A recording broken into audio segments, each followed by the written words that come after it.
Assalamualaikum warahmatullahi wabarakatuh. Hai Sobat Perlindungan Tanaman, kali ini kita akan berdiskusi tentang teknik pengendalian organisme pengganggu tanaman yang dianjurkan, yaitu pengendalian organisme pengganggu tanaman yang mempertimbangkan aspek ekonomis, aspek ekologis, dan aspek sosiologis. Kita sudah bahas tentang berbagai teknik pengendalian yang ada. Nah, sekarang kita akan kaji bersama tentang pengendalian organisme pengganggu tanaman terpadu. Yuk kita bahas, gaskeun cuy. Pengertian pengendalian hama terpadu atau organisme pengganggu tanaman terpadu, yaitu pengendalian organisme pengganggu tanaman dengan memanfaatkan lebih dari satu teknik pengendalian organisme pengganggu tanaman. Sebagaimana kita sudah tahu bahwa teknik-teknik pengendalian organisme pengganggu tanaman yang sudah pernah kita bahas, yaitu ada teknik pengendalian fisik dan mekanik. Kemudian yang kedua, teknik pengendalian alami dan biologis. Yang ketiga, penggunaan tanaman tahan untuk mengendalikan organisme pengganggu tanaman. Yang keempat, ada teknik pengendalian dengan pengaturan teknik budidaya tanaman. Dan yang terakhir, yang kelima, adalah teknik pengendalian dengan menggunakan pestisida. Nah, 5 teknik pengendalian yang ada ini, jika direkayasa satu atau lebih dari kelima itu untuk dipadukan menjadi teknik pengendalian secara terpadu. Sobat Perlindungan Tanaman, pengendalian hama terpadu atau pengendalian organisme pengganggu tanaman terpadu, yaitu dengan memadukan teknik budidaya dan teknik pengendalian hayati. Nah, untuk teknik budidayanya, yang pertama mengatur jarak tanam. Nah, pengaturan jarak tanam ini bertujuan supaya cahaya dapat masuk sampai ke dalam kanopi tanaman. Kemudian teknik budidaya berikutnya adalah memajukan atau menunda masa tanam. Teknik ini dikenal dengan technical asinkroni. Bagaimana agar fase pertumbuhan tanaman tidak bersesuaian dengan kehadiran organisme pengganggu tanaman di area itu.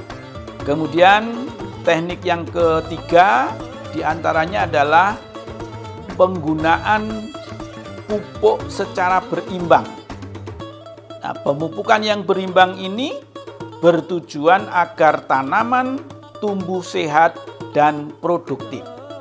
Nah, teknik budidaya tersebut kemudian dipadukan dengan pengendalian hayati. Teknik pengendalian hayati apa yang bisa dipadukan?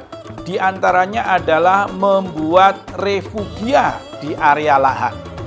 Refugia itu adalah tanaman semak yang berbunga, di mana apabila ditanam di area lahan, dia bisa berfungsi sebagai tempat berlindung dan sarang bagi musuh alami organisme pengganggu tanaman. Kemudian yang kedua adalah memanfaatkan mikroorganisme entomopatogen, yaitu mikroorganisme yang bisa menyebabkan penyakit pada organisme pengganggu tanaman. Terdiri dari jenis bakteri, ada dari jenis jamur, kemudian juga ada dari jenis virus. Kombinasi teknik pengendalian terpadu yang lain yaitu penerapan panca usaha tani, upaya menjadikan tanaman tumbuh sehat dan produktif, mulai dari pemilihan bibit atau benih, pengolahan lahan, pemupukan yang berimbang, irigasi yang teratur, dan pemeliharaan tanaman, kemudian dipadukan dengan pemakaian pestisida yang terbuat dari bahan alami tumbuh-tumbuhan. Misalnya dari ekstrak tembakau, ekstrak biji mimba, daun sereh, bunga krisan, dan banyak tanaman-tanaman lain yang ekstraknya bisa dipakai sebagai pestisida hayati.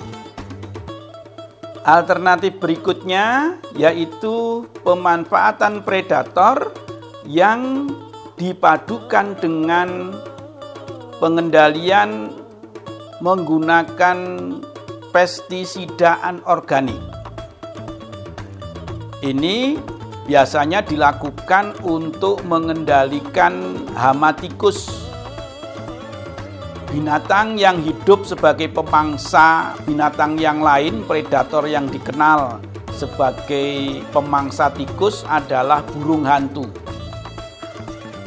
Nah, jika pemangsa hama ini dipelihara di sekitar area lahan, kemudian dipadukan dengan sistem emposan dari belerang. Nah, belerang itu dibakar, kemudian asapnya diempos, dihembuskan ke lubang-lubang tikus, biasanya kemudian disertai dengan kegiatan gropyokan. Strategi pengendalian organisme pengganggu tanaman terpadu selanjutnya adalah early warning system, yaitu sistem peringatan dini pada organisme pengganggu tanaman. Nah, tahukah kamu apa itu early warning system? Early warning system adalah teknik pengendalian organisme pengganggu tanaman yang direncanakan secara sistematis, yaitu dengan melakukan monitoring, kemudian mengevaluasi keberadaan organisme pengganggu tanaman di area pertanaman. Keberadaan organisme pengganggu tanaman dan kondisi lingkungan dimonitor dan dievaluasi oleh petugas pengamat organisme pengganggu tanaman. Hasil dari monitoring dan evaluasi itu kemudian ditindaklanjuti dengan langkah-langkah strategi pengendalian. Nah, pada fase ini sangat dimungkinkan untuk memilih dan memilah perpaduan teknik-teknik pengendalian yang dianggap efektif dan efisien. Sobat perlindungan tanaman, latihlah cara berpikir analitis dan berpikir kreatif kalian, terutama terkait dengan teknik-teknik pengendalian terpadu organisme pengganggu tanaman. Mari kita bersama-sama untuk menjadikan pertanian yang maju, lingkungan yang aman dan lestari. Keren abis. Wassalamualaikum warahmatullahi wabarakatuh.